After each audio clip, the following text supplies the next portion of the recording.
In this episode of GTV, we'll be discussing Groundhog's Day, the Debate and Forensics Team, Black History Month, Lunar New Year, a Valentine's Day craft, and the history of Valentine's Day. GTV starts right now. Hey Grizzlies, welcome back to another episode of GTV. I'm Addison Schmidt. And I'm Caitlin Thomas. PBS reminder, be responsible, take care of the bathrooms. Clean up after yourself and be sure to return to class immediately. Reminder, please take home your devices and chargers each day. You will never know when you might get an AMI day. Now let's head over to Tondo to learn about Black History Month. Hey Grizzlies, I'm Tonda Sakui, and today we're going to be talking about Black History Month.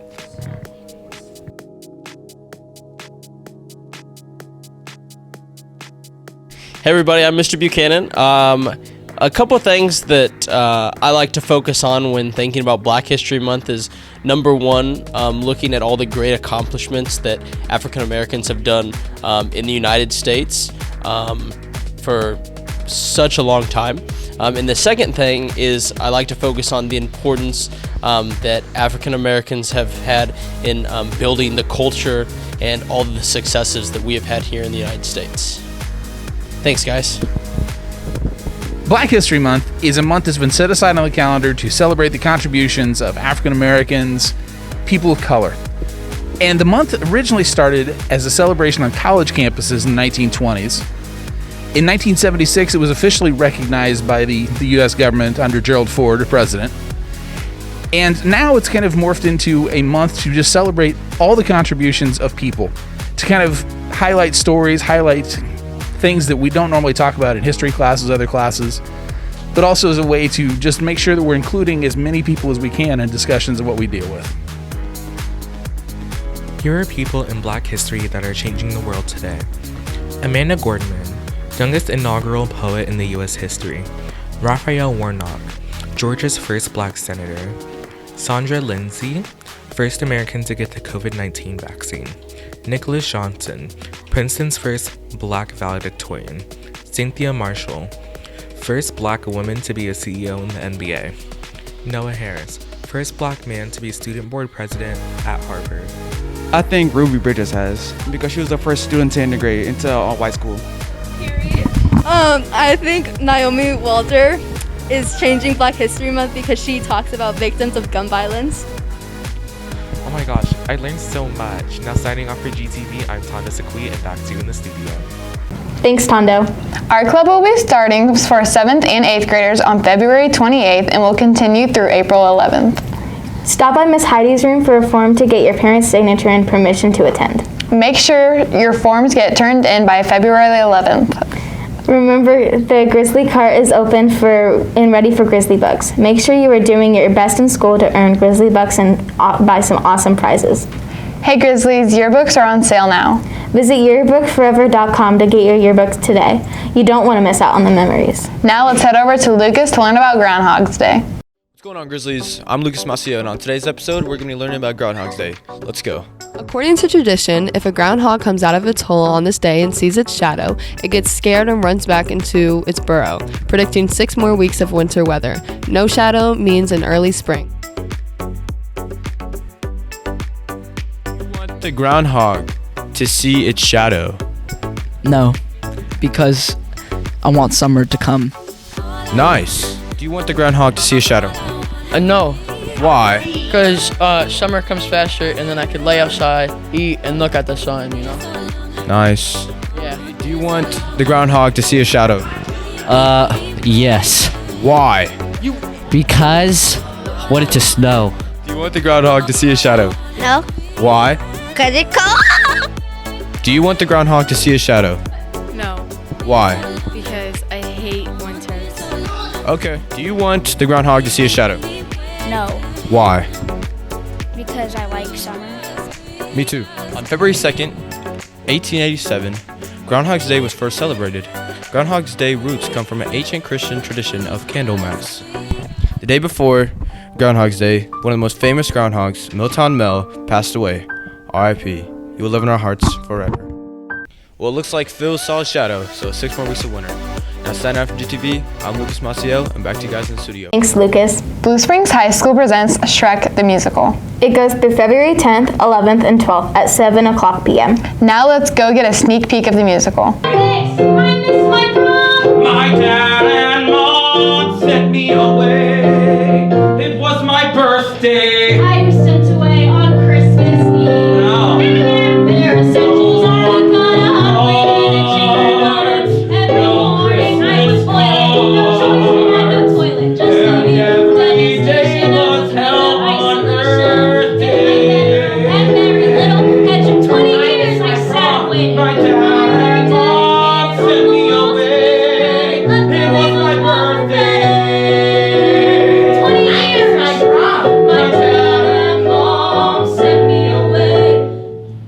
interested to watch the show? It's at Blue Springs High School Performing Arts Center. Reserve your tickets online or at the box office. Adults are $10 and students are $7. Our debate and forensics team just recently competed in their first tournament of the year.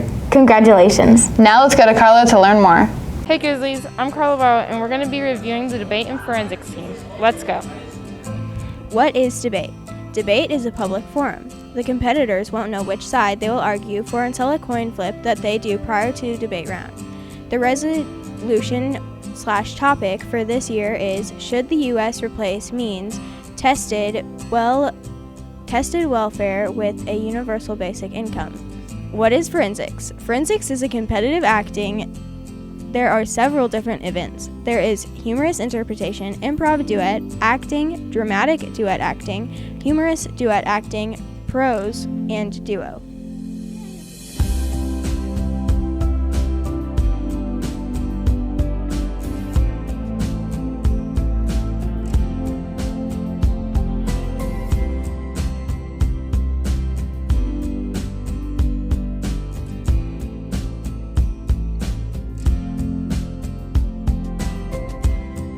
Caitlin Thomas. HDA. Kind of like both, but more excited.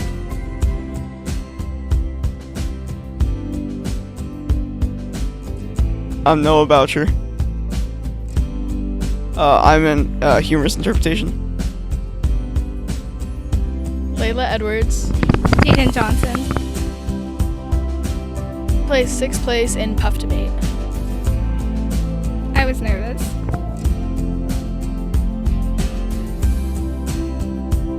Shania Taylor. Amaya Michelle. Puff Debate. I was like nervous, but also kind of excited. I wouldn't say nervous, but not excited at the same time.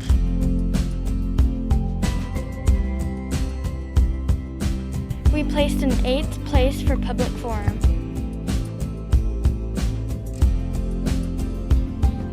I placed 8th in prose.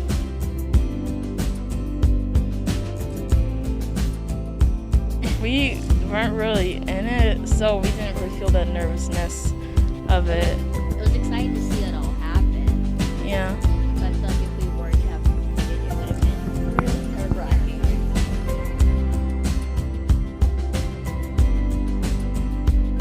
The Puff Debate at Delta Woods. That's all, Grizzlies. Congratulations to everyone who competed in the tournament. Now signing off from GTV, I'm Carla Barrow and back to you in the studio. Thanks, Carla. Intramural basketball starts February 7th and runs through February 25th. 6th grade students will play for the first 7 days. And 7th and 8th grade students will play for the last 7 days. Pick up a permission slip from your homeroom teacher. And return to Mr. Morrow or Mr. York. Now let's head over to STAM to learn more about Lunar New Year. Hey Grizzlies, I'm Sam Chapin. In today's episode, we will be learning about Chinese New Year. Chinese New Year, also known as Lunar New Year, is the festival that celebrates the beginning of a new year in the traditional and solar Chinese calendars.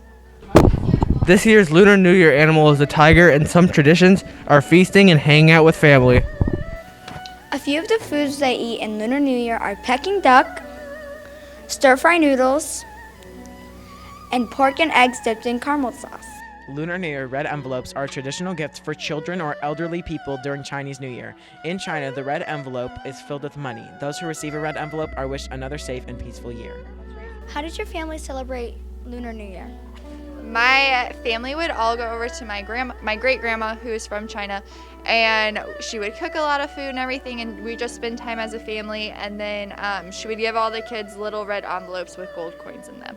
What do you know about Chinese New Year? Okay, so on Adopt Me, I have like 4 tigers, and I'm gonna make a neon. So tigers?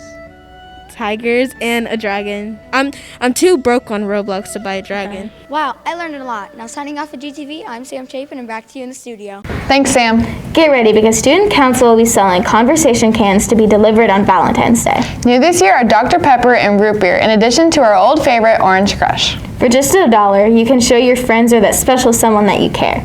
They will be for sale on all lunch shifts Monday through Thursday. Now let's head over to Abby to look at a Valentine's Day craft. Hey Grizzlies, it's Abby Smith, and today Today we'll be teaching you how to do a Valentine's Day craft. Let's go.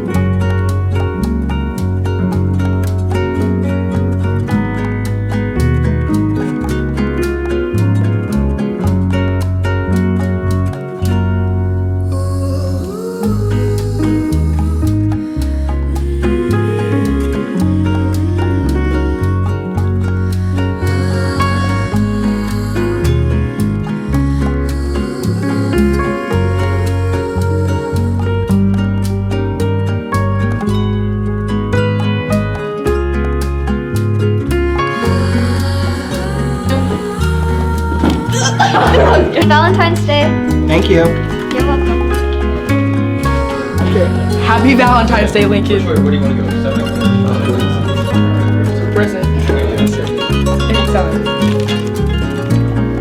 You get to keep it. Oh, happy Valentine's Day, just here. Thanks. Open it. You're welcome. Yeah, thank you. Appreciate it. Yeah, happy Valentine's Day, Bailey. Thanks. Oh, so yeah, what are you doing for Valentine's Day? Chocolate. And what chocolate that I have from Halloween. And watching some nice romance movies. Doing for Valentine's Day. I'm gonna sit on my bed and like eat ice cream and be lonely. Nice. Alright, what are your plans for Valentine's Day? I'm gonna stay at home, watch Netflix. Good answer. By myself. Okay, what are you doing for Valentine's Day? So my wife and I don't like people that much, and so we don't like to go out like on Valentine's Day because there's like a million bajillion people, right? So I'm gonna take her out to dinner probably on Saturday night. The Sunday's the Super Bowl, so can't do that because football's important. So take her out Saturday, and then I bought her a few gifts, so I'll give those to her on Valentine's Day. And I usually make chocolate covered strawberries for her. And then we'll just hang out and probably watch some TV. That's what we're doing. Bye. See you later. Have a great day. Thank you. What are you doing for Valentine's Day? Sleeping. What are your plans for Valentine's Day? My plans for Valentine's Day are probably to chill out at home with either my friends or my cat or my dogs. Just chilling. Good answer. Thanks, Grizzlies. I had fun. Now signing from GTV, I'm Abby Smith. Now back to you in the studio. What's cool, Abby? Health reminder, be sure to cover your mouth or nose whenever you sneeze or cough. And also wash your hands with soap and water. Now let's head over to Emma to learn more about the history of Valentine's Day. Hey Grizzlies, I'm Emma Adams, and today we'll be looking at the history of Valentine's Day. Let's get into it. There are many different legends for the origins of Valentine's Day, some darker and weirder than others. One of the legends entails that St. Valentine was a priest who served during the 3rd century in Rome. When Emperor Claudius II decided that single men made better soldiers than those with wives and families, he outlawed marriage for young men. Valentine, realizing how wrong the law was, rebelled against Claudius and continued to perform marriages for young lovers in secret. When Valentine's actions were discovered, Claudius ordered that he be put to death. According to another legend, an imprisoned Valentine sent the first Valentine greeting himself after he fell in love with a young girl, possibly his jailer's daughter, who visited him during his jail time. Before his death, it is told he wrote her a letter signed "From Your Valentine." Many people have different beliefs about the origins of Valentine's Day, but nobody is certain where it originated from.